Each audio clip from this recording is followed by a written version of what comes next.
Si tu veux apprendre à parler l'anglais et cartonner lors de tes entretiens d'embauche ou bien même entretiens à l'oral du bac, du BEPC, voici, c'est le livre que je te recommande. C'est le livre du coach à soi. Et lors de la dernière vidéo, nous nous étions arrêtés sur le chapitre 2. Voilà, le chapitre 2 de la deuxième partie de ce livre. Et la deuxième partie du livre est intitulée Décrypter les vraies raisons de l'échec. Qu'est-ce qui fait que vous échouez lors des entretiens d'embauche, ou bien qu'est-ce qui peut vous faire échouer à un entretien d'embauche? Et au chapitre 1, nous avons vu pourquoi la majorité des candidats échouent. Voilà.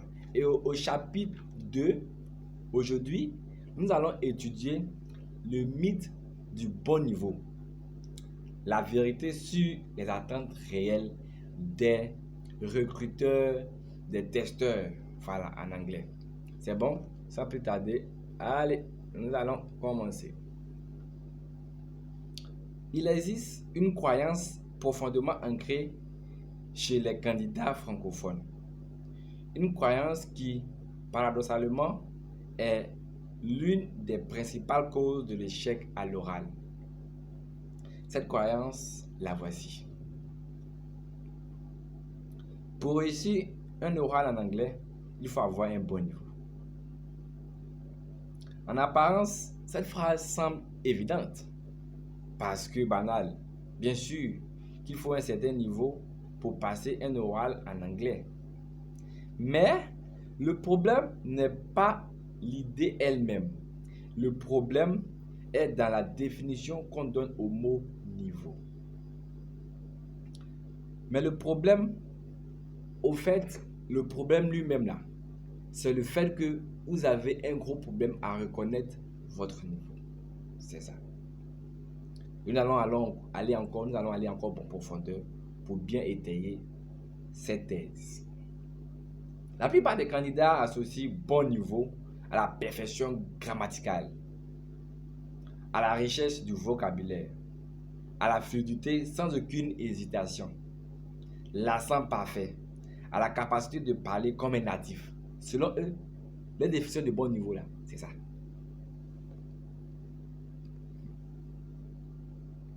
C'est là que tout déraille.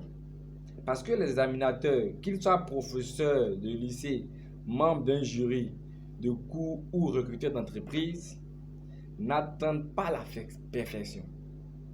On n'attend pas la perfection. Ce qu'ils attendent, c'est la communication. Are you able to communicate effectively? Est-ce que tu peux communiquer efficacement pour être opérationnel? C'est ça le secret. La capacité à transmettre une idée clairement. La capacité à répondre à une question de manière cohérente. La capacité à montrer qu'on comprend ce qu'on vous demande et ce qu'on peut y répondre de manière structurée, même imparfaitement. C'est bon? Actuellement, si vous avez compris ça, cette notion, alors vous êtes sur le chemin de réussir votre test d'embauche ou votre test à l'oral du bac, etc. Surtout en anglais. Et fonctionner ne veut pas dire parler sans défaut. Un examinateur au BEPC ne vous attend pas avec un niveau de Cambridge. Un recruteur dans une entreprise ivoirienne ne recherche pas à recruter un natif francophone. Ce qu'il recherche, c'est un candidat capable de fonctionner en anglais comme dans des situations concrètes. Fonctionner veut dire communiquer avec efficacité, comme je le disais en anglais. Communicate effectively. Cette distinction est libératrice parce qu'elle signifie que vous n'avez pas besoin d'atteindre la perfection avant de pouvoir réussir. Vous avez besoin d'apprendre à maximiser ce que vous avez déjà. Ce livre ne vous promet pas un anglais parfait. Il vous promet de réussir avec l'anglais que vous savez. Voilà la vérité sur les attentes réelles et voilà pourquoi tant de candidats qui ont un bon niveau échouent quand même parce qu'ils se sont préparés à être parfaits au lieu de se préparer à être efficaces. Dans le prochain chapitre, nous allons voir quelque chose qui va vous permettre de revenir sur le droit chemin. Les erreurs éliminatoires dès les premières secondes. Alors, si tu as aimé la vidéo, tu sais ce qu'il faut faire. Il faut liker. Voilà. Appuie sur la cloche de notification. Partage cette vidéo pour sauver quelqu'un. On ne sait jamais, que ce soit cette année 2026 où on fait cette vidéo, que ce soit l'année prochaine, en 2043, en 2029, je ne sais pas. Mais cette vidéo en la partageant, que ce soit sur ton réseau social, que ce soit sur ton partout, cela peut être salvateur pour quelqu'un qui a vraiment besoin de réussir avec le niveau qu'il a en anglais. La solution la voici. Anglais oral sur Ropanic. Et pour te former, nous on ne dit pas de négliger la grammaire, non.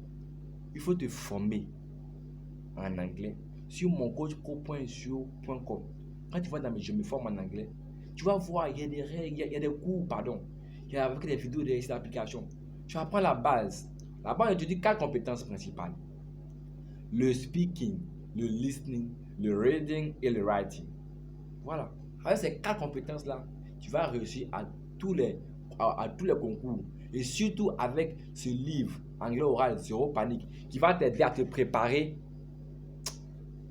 C'est la réussite assurée. So, never stop learning. Keep this in your mind.